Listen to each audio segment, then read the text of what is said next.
వైజాగ్ తీర ప్రాంతంలోని ఈ గుహలు ప్రాథమికంగా కాస్టిక్ సున్నప్రాయ నిర్మాణాలు. ఇవి 80 మీటర్లు (262.5 అడుగుల) లోతు వరకు విస్తరించి ఉన్నాయి.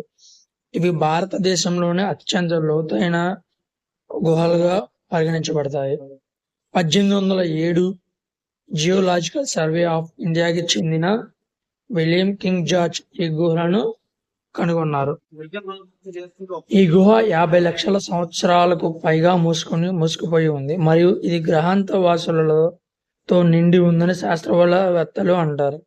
దీని ప్రత్యేకమైన వాతావరణం గ్రహాంతర జీవం ఉండే అవకాశం ఉందని సూచిస్తుంది. రొమేనియాలోని మోలివే గుహ